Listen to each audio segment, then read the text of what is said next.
Apa kabar semuanya murid-murid sekalian? Baik, Pak. Oke, kali ini kita bertemu lagi dengan pelajaran fikih. Sebelum kita mulai, ada baiknya sepertinya kita untuk mengawali pembelajaran yang berkah kepada ketua kelas, tolong dipimpin doanya. Berdoa dimulai. Bismillahirrahmanirrahim. Rabbis ra'lis sodari wa yassirli amri wahlul 'uqdatam min lisani yafqahul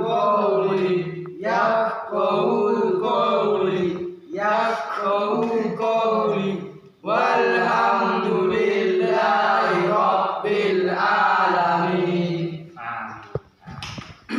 Sepertinya sudah mengawali dengan baca doa. Mudah-mudahan dengan berdoa pelajaran kita kali ini diberkahi dan kita juga mendapatkan pelajaran yang mudah menangkap pada masing-masing pribadi kita. Oke, sebelum melangkah ke berikutnya, sepertinya ini banyak yang tidak hadir ya. Tolong kepada ketua kelas diarahkan teman-temannya untuk mengisi bangku yang kosong dulu. Isi bangku yang kosong ya. Bangku yang kosong supaya pelajaran kita hari ini diberkahi dan juga masuk dengan mudah. Absen, kita mengabsen dulu ya.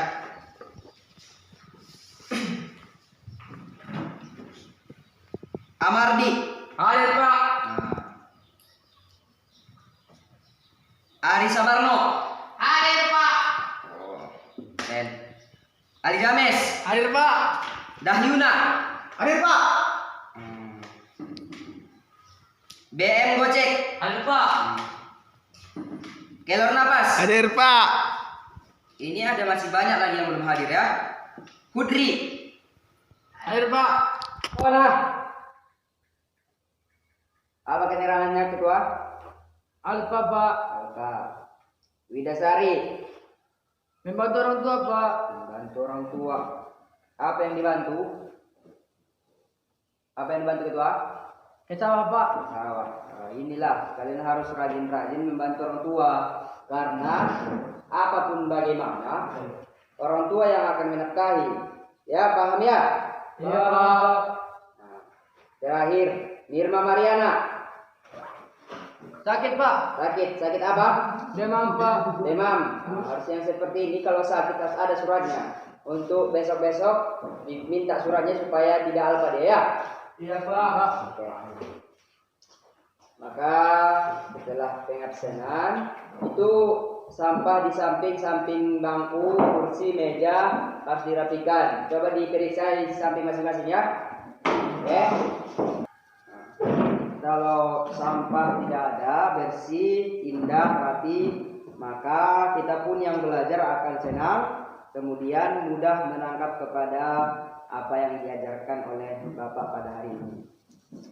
Jadi untuk kali ini kita kembali belajar dengan pelajaran fikih. Yang mana pelajaran fikih ini kita membahas tentang hak dan kewajiban suami istri dalam rumah tangga. Bawa buku semua kan? Ada yang tidak bawa? Tidak, Pak. Bawa semua.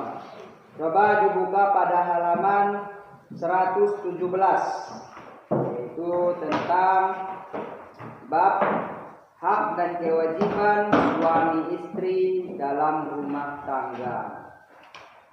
Sedikit sebagai pembuka, Bapak di sini menjelaskan bahwasanya ketika kita ingin menikah ataupun melaksanakan kewajiban yang dinamakan oleh Islam sunnah Rasul, menikah, yaitu menyatukan antara seorang laki-laki dan perempuan yang tidak muhrim untuk disatukan menjadi seorang suami istri supaya bisa saling memberikan ataupun mengeluarkan rasa cinta kasih sayang terhadap orang yang kita sayang. Makanya di dalam Islam itu diajarkan tidak diperbolehkan untuk pacaran. Apa jalan keluarnya? Yaitu dengan pernikahan. Nah, pernikahan betul sekali. Yaitu pernikahan. Kemudian nikah itu tidak sembarangan. Tidak hanya sebatas nafsu saja, tidak hanya sebatas mengeluarkan nafsu untuk kepada seorang istri ataupun istri kepada suami, tetapi juga kita harus memahami apa hak dan kewajiban di dalam suami istri, yang mana kita juga harus memikirkan dengan matang apakah kita sudah siap untuk menikahi seorang istri kita. Kenapa? Karena seorang perempuan itu adalah anaknya dari seorang bapaknya. Ketika kita berani untuk menikahinya, maka kita juga harus siap, karena kita tidak mungkin menikahi seorang perempuan dengan tangan kosong. Karena apa? Seorang istri juga butuh makan, sama seperti kita juga butuh makan. Karena di dalam Islam diajarkan, ketika kita sudah berani menikahi seorang perempuan, maka kita juga harus sudah siap untuk hak lahir dan batin. Maksudnya di mana? Karena kan kita ini sebelum kita menikah adalah kewajiban seorang orang tua untuk menafkahi kita. Kewajiban seorang orang tua untuk memberikan nafkah dan makanan kita. Nah, kepada anak-anak dia tolong didengarkan. Karena akan tiba masanya kita kepada pernikahan. Tidak boleh sia-sia dalam pernikahan supaya tidak ada yang namanya perceraian. Karena sebenarnya murid-murid anak-anakku sekalian yang kusayangi, dalam pernikahan ini kita tidak boleh sembarangan.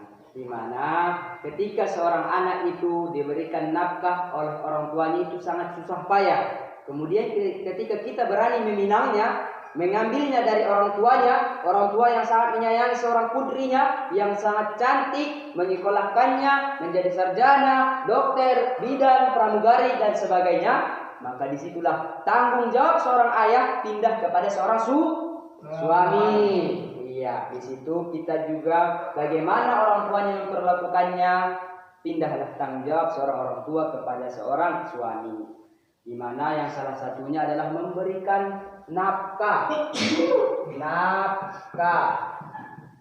Nafkah dalam artian lahir dan batin. Makanya harus kita pikirkan tempat tinggalnya, harus kita pikirkan pakaiannya, pakaian apakah dia layak untuk dipakai. Bukan berarti dalam Islam itu diwajibkan untuk memberikan pakaian yang harus mewah, tidak, tetapi harus yang sesuai, menyesuaikan kondisi. Ketika kita tinggal di suatu komplek yang sangat mewah, maka kita harus wajib ataupun memberikan kemampuan kita untuk memberikan istri supaya sama dengan sesuai dengan orang-orang yang ada di lingkungannya. Karena kenapa? Ketika kita memberikan dia yang lebih rendah di antara orang lain, maka dia akan merasa sakit hati. Ketika dia melihat seorang istri yang lain memakai baju yang sangat lebih cantik daripada dia, maka dia akan minder, tidak ingin lagi untuk bergaul dengan orang-orang lain. Maka disitulah kita memiliki kewajiban untuk memberikan nafkah lahir dan batin. Makanan itu harus sesuai juga bagaimana dia selera makan. Bukan berarti harus makan yang mewah, tetapi makanan yang bisa dia makan, yang bisa dia nikmati dengan baik. Seperti juga kita memakan makanan yang sehari-hari. Karena disinilah adik-adikku, murid-muridku sekalian, anak-anak yang kusayangi, dalam pernikahan itulah semualah harus dipikirkan, baik nafkah dan berikutnya. Kemudian setelah kita memikirkan nafkah, juga kita harus menggauli istri kita dengan baik. Kita harus mempergaulinya dengan baik, mengajak dia selain kita telah memberikan nafkah yang lahir dan batin, membutuhkan juga kita harus menggaulinya sebagai mana seorang suami terhadap istri, dan juga sebaliknya seorang istri kepada suami. Jangan ketika sudah kita nikahi, kita tidak pernah memberikan rasa kenyamanan terhadap istri ataupun terhadap suami. Karena apa? Dalam rumah tangga yang paling penting adalah yang dinamakan sakinah mawaddah warahmah, yaitu dalam keluarga yang rukun, tenang, aman dan tentram. Disitulah nanti ketika kita sudah bisa mampu membuat itu, maka kita menghindari beberapa hal. Di antaranya beberapa hal yaitu perselingkuhan. Kita akan menghindari yang namanya perselingkuhan. Ketika kita membuat seorang istri kita itu nyaman terhadap kita, senang dengan perkataan kita, tenang di dalam rumah, tenang di dalam pergaulan, maka dia juga tidak akan pernah selingkuh. Sebaliknya, ketika kita tidak bisa memberikan dia pergaulan yang baik, menggaulinya dengan kata-kata yang baik, maka dia juga akan mencari laki-laki yang lain. Di situ kita nanti akan merasa keluarga kita tidak aman, tidak tentram. Sebenarnya itu semua tergantung kepada kita sendiri. Yang mana tadi satu nafkah, yang kedua adalah menggauli istri ataupun suami. Jadi apa tadi? Amardi nomor 1 memberikan apa? Nafkah. Yang nomor 2 apa tadi? Siapa tadi? Lupa bapak ya. Terkadang bapak lupa ini. Arisa Barna. Apa nomor 2? Menggauli. Jadi jangan ada yang tidur ya, perhatikan baik-baik. Karena ini nanti ketika kalian sudah melangkah kepada jenjang pernikahan, kalian tidak bisa untuk memahami hal itu, maka disitulah nanti timbulnya yang namanya perceraian. Karena apa? Perceraian itu sebenarnya diawali dengan kita sendiri, yang mana yang satu tidak menyayangi suami, tidak merasa tenang, kemudian dia akan tidak lagi merasa tenang di dalam rumah itu, dia akan meminta cerai ataupun melirik-lirik lelaki lain. Kita sebagai suami kan tidak ingin yang namanya istri selingkuh kan, tidak ingin kan? Itu makanya kita harus memberikan nafkah yang kemudian apalagi setelah hak suami istri dalam rumah tangga, yang ketiga adalah menjaga aib istri. Ketika kita sudah menikah, maka disitulah timbul semua aib-aib kita akan tahu. Yang mana waktu kita masih bergaul, belum dinikahi, kita hanya melihat cantiknya saja. Begitu pula seorang istri kepada suami. Si istri itu hanya melihat ketampanan seorang suami ataupun kemewahan yang dimiliki suami, mobil yang mewah, uang yang banyak, pakaian yang bagus. Kita hanya melihat sebatas itu. Begitu pula seorang suami terhadap istri, dia hanya melihat istri itu cantik, bodinya mantap, pakaiannya mewah. Kita hanya melihat sebatas itu. Tetapi ketika kita sudah menyatukan antara laki-laki dan juga perempuan, disitulah kita akan mengetahui bahwasanya seorang istri itu memiliki aib dan suami juga memiliki aib. Maka di situ dalam pernikahan, hak dan kewajiban seorang istri lah, hak dan kewajiban seorang suami lah untuk menjaga pasangannya, menjaga aibnya. Karena kita yang berdua lah yang tahu bahwasanya maaf cakap, ternyata di dalam tubuh wanita itu ada sesuatu hal yang tidak diperbolehkan untuk disampaikan kepada orang lain. Maka suami harus menjaga aib seorang istri. Kemudian kebaliknya juga, istri juga harus menjaga aib seorang suami, yang mana di situ ada beberapa aib-aib yang tidak boleh, yang tidak diperbolehkan untuk disampaikan kepada orang lain.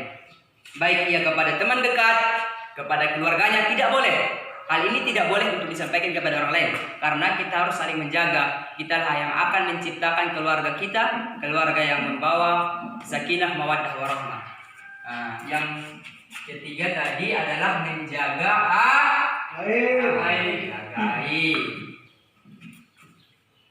aib pasangan. Berikutnya yang keempat adalah setelah menafkahi yang pertama, yang kedua menggauli istri dengan baik ataupun menggauli suami dengan baik. Yang ketiga adalah menjaga aib, yang keempat adalah membimbing. Membimbing apa, Mam? Membimbing. Membimbing istri ataupun membimbing suami. Karena sebenarnya kita di dalam Islam ini diajarkan untuk mampu membimbing istri kita kepada jalan yang baik. Yang biasanya dia susah untuk sholat, yang sebelum menikah, sebelum mempunyai istri ataupun suami, dia sangat enggan sekali melakukan sholat, ataupun dia selama ini suka main-main. Nah, disitulah kesempatan ataupun memperbaiki diri, memperbaiki suami ataupun memperbaiki istri dalam hal memperbaiki pasangan kita, supaya membawa kita kepada jalan yang baik, jalan yang lurus, untuk membawa kita kepada keluarga sakinah mawaddah warahmah yang menuju kepada surga Allah Subhanahu wa Ta'ala. Nah, dalam hal ini yang 4 itu tadi, yang pertama nafkah, menggauli, menjaga aib, membimbing kepada jalan yang lurus. Yang berikutnya adalah memperlakukan istri dengan baik, memperlakukan dengan baik.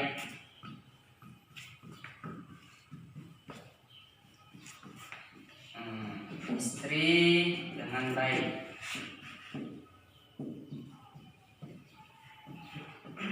Nah, ini apa artinya? Dia harus memperlakukan dengan baik. Kita juga harus memberikan yang sudah Bapak tadi sampaikan, bahwasanya kita harus memperlakukan istri itu dengan baik. Kita tidak boleh semena-mena terhadap istri, karena istri juga manusia, sama seperti kita. Ketika istri memberikan kita makanan yang tidak layak untuk dimakan kepada kita, pasti kita akan marah kepada istri, kan? Nah, makanya kita juga harus memperlakukan istri yang baik supaya dia tidak melakukan kita semena-mena. Nah, karena apa? Seorang istri juga memiliki kewajiban untuk diperlakukan dengan baik, seperti halnya kita menginginkan perlakuan yang baik terhadap kita oleh istri, dan begitu sebaliknya kita juga harus memperlakukan dengan baik istri kita supaya terciptalah rumah tangga yang aman, damai, tentram, dan sebagainya. Hal yang 5 ini kita harus tetap ingat, karena suatu saat nanti kita juga akan memasuki langkah ataupun masuki pada tahap pernikahan. Karena semua manusia yang memiliki akal yang sehat memiliki juga keinginan untuk menikah, karena sebenarnya di situ dijelaskan dalam Islam bahwasanya menikah ini adalah salah satu daripada sunnah Rasul. Nah, makanya kita sebagai umat Nabi Muhammad SAW harus juga memasuki tahap pernikahan, yang mana pernikahan ini kita tidak boleh harus menikah dengan orang yang sembarangan. Yang mana kita juga harus paham memasuki langkah-langkah pernikahan, tahapan-tahapan, yaitu diantaranya sebagai manusia yang normal, sebelum kita memasuki pernikahan kita juga harus melakukan pendekatan terhadap seorang pasangan yang akan kita nikahi itu, karena jangan sampai kita menciptakan rumah tangga yang tidak ada kasih sayang. Nah, jadi di mana seorang laki-laki yang normal haruslah mencari istri yang sesuai dengannya, supaya tidak menjadikan keluarga itu yang hancur. Korbannya nanti adalah anak-anak yang akan ada. Setelah pernikahan kan akan ada anak. Seorang istri dan suami pasti akan menginginkan seorang anak. Makanya di situ supaya kita tidak menjadikan keluarga itu keluarga yang hancur, keluarga yang tidak akut, keluarga yang tidak sakinah, mawaddah, dan sebagainya. Makanya kita harus juga mempersiapkan diri. Walaupun ini kita masih SMP ya, tetapi kita juga harus memikirkan, karena dalam Islam itu tidak ada batasan umur terhadap pernikahan. Nah, karena di dalam Islam itu syarat-syarat untuk menikah adalah yang pertama itu mampu. Ketika kita sudah mampu, ya tidak apa-apa, langsungkan saja pernikahan daripada kita yang dinamakan pacaran. Ketika kita pacaran nanti bonceng sana bonceng sini, anak orang masuk angin, ya kan?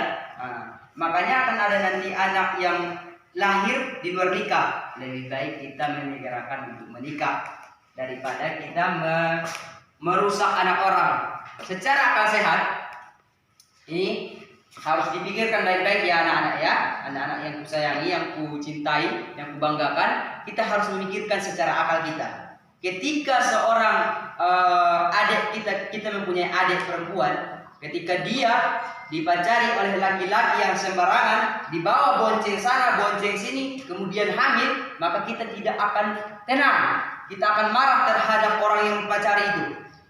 Pasti kan?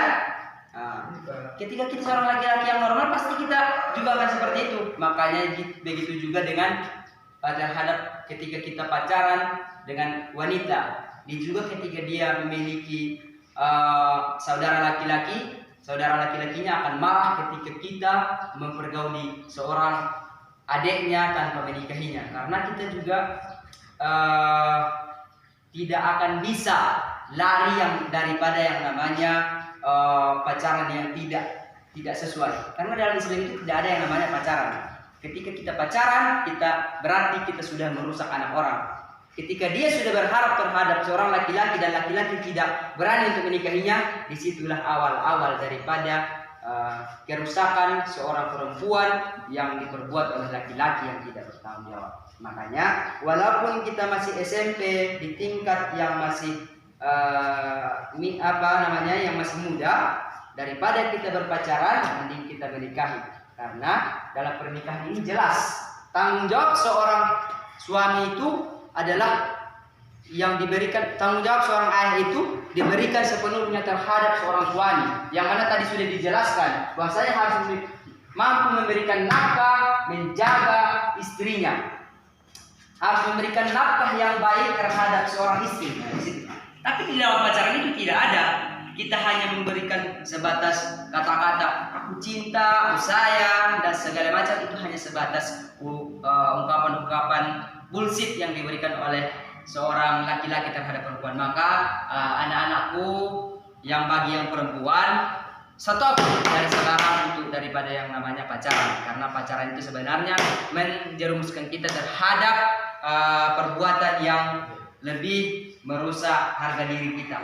Coba anak-anakku sekalian pikirkan, ketika kita berpacaran, kita sudah tidak dan maaf cakap, ketika kita sudah tidak suci lagi, sudah dibawa oleh pacar kita kemana-mana, maka ya sebenarnya yang menanggung aib itu adalah seorang perempuan itu sendiri dan juga keluarganya. Seorang laki-laki ini tidak akan mau tahu ketika dia sudah melampiaskan nafsu yang jahat itu terhadap perempuan itu, dia tidak tahu menahu lagi, karena dia yang tahu adalah sayang, cinta, bla bla bla bla dan segala macamnya itu. Ketika seorang perempuan sudah hamil, maaf cakap ini kepada perempuan, ketika seorang perempuan ini kamu perempuan sudah hamil, maka laki-laki akan lari. Karena apa? Dia juga tidak akan tahu menahu masalah kehamilanmu, dia juga akan takut karena dia masih muda. Makanya hindarilah berpacaran dan segerakanlah menikah ketika sudah mampu. Ketika kamu belum mampu, makanya jangan dulu ketika tidak sanggup untuk menikah, ya nggak usah pacaran, nggak usah menikah. Tahan diri untuk memasuki jenjang, karena sebenarnya kita kan juga masih muda, harus di apalah dulu sekolahnya diluruskan ataupun dilanjutkan ke jenjang SMA lagi, kan dari SMP kan SMA lagi, kuliah lagi, menggapai cita-cita yang lebih tinggi lagi. Karena nanti kalau kamu sudah rusak, otomatis pikiranmu tidak sehat lagi, pikiranmu tidak lagi terbawa kepada yang baik, makanya kamu juga akan malas nanti untuk berpendidikan. Itulah sekilas dari tentang cerita Bapak tentang pernikahan ini. Daripada pacaran mending menikah. Tetapi juga kita harus juga memikirkan, ketika kita ingin menikah, haruslah mampu mengetahui beberapa hal yang harus kita ketahui sebagai orang yang pendidikan, apa itu yang harus kita persiapkan. Yang ketika kita ingin sudah menikah, apalah yang harus kita persiapkan, yaitu tadi menafkahi dan segala macamnya. Kemudian dalam Islam juga dijelaskan, ini ajaran Islam, dijelaskan bahwasanya suami harus memperlakukan istri dengan cara yang makruh, karena sebagaimana dijelaskan oleh firman Allah Subhanahu wa taala dalam Quran surah An-Nisa ayat 19, yang mana a'udzubillahi minasyaitonirrajim, wa asirohunna bil ma'ruf, dan bergaullah dengan mereka secara patuh. Itu tadi firman dari pada ini yang nomor 2, wa asirohunna bil ma'ruf, bergaullah dengan mereka secara patut. Karena dalam suami istri itu kita memiliki hak dan kewajiban untuk menggaulinya dengan memperlakukan cara yang makruh, antara lain dengan memberikan nafkah dari usaha yang halal. Di sini sebenarnya ketika kalian tidak sekolah, ini kan syukur-syukur ini kalian masuk kepada sekolah ini. Ketika kalian tidak sekolah, kalian tidak akan tahu ini pelajaran ini. Makanya kalian harus sungguh-sungguh untuk belajar, karena sejahat-jahat apapun orang pasti akan menginginkan pernikahan. Makanya kita harus mempersiapkan diri kita untuk memberikan nafkah yang baik, memberikan fisik yang baik terhadap pasangan kita sendiri. Itulah dalam ajaran Islam juga sudah diterangkan bahwasanya sebenarnya pernikahan itu diperbolehkan ketika kita sudah sanggup. Namun ketika kita hanya memiliki modal dari judi untuk menafkahi istri atau keluarga, ya udah nggak usah kalian menikah dulu. Lebih baik kalian melanjutkan pendidikan ataupun cari pekerjaan yang lebih mapan untuk persiapan menikah ataupun persiapan untuk berkeluarga, karena pernikahan itu bukan hanya menyatukan antara dua orang, tetapi menyatukan dua keluarga, keluargamu dan juga keluarga seorang pasanganmu, itu akan disatukan. Makanya mencari pasangan itu harus baik-baik. Jangan sampai di dalam bahasa kita itu seorang ibu kita itu tidak menginginkan menantunya, ataupun dalam Bataknya disebut bahwasanya baunya tidak suka terhadap perumainnya. Seperti itulah dalam Bataknya kan. Makanya kita harus juga mampu mencari pasangan kita yang sesuai dengan keluarga kita, sesuai dengan kita. Jangan memberikan keegoisan terhadap diri kita sendiri, mencari wanita itu cantik, kaya dan segala macam, ternyata tidak mau berkeluarga dengan keluarga kita. Lebih baik mencari yang lain, karena keluarga yang akan disatukan ini adalah keluarga yang akan lebih ke depan lagi, bukan hanya sebatas keluarga yang itu. Mungkin pertemuan kali ini yang 5 hal itu harus dipikir-pikirkan oleh anak-anak sekalian supaya tidak terjerumus terhadap perlakuan-perlakuan yang tidak baik.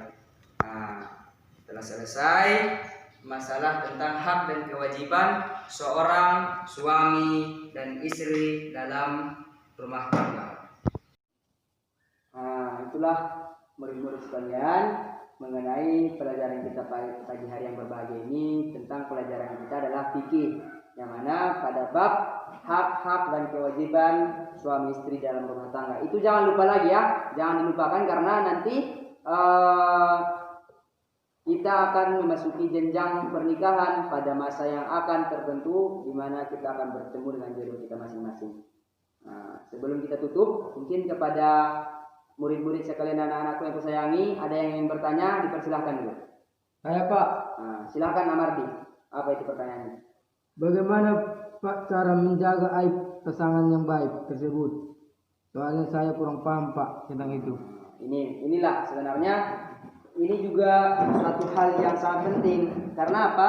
Menjaga aib pasangan kita itu sangatlah dibutuhkan skill ataupun kemampuan kita terhadap itu. Karena di dalam rumah tangga pasti kita akan menemukan hal-hal yang sudah Bapak tadi sampaikan di awal, bahwasanya ketika seorang istri dan suami bertemu, itu sebelum bertemu mereka pasti hanya melihat baiknya saja dari sisi luar, dari pakaian yang cantik, dari penampilan yang bagus, itu hanya itu saja sebatas itu. Tapi ketika sudah berpasangan, menikah, jenjang pernikahan, memasuki pernikahan, disitulah kita sudah memasuki tahap yang sangat luar biasa, menyatukan antara insan yang satu dengan yang satu. Itu disitulah masuk pada seluruh kejelekan dan keburukan seorang suami akan terlihat.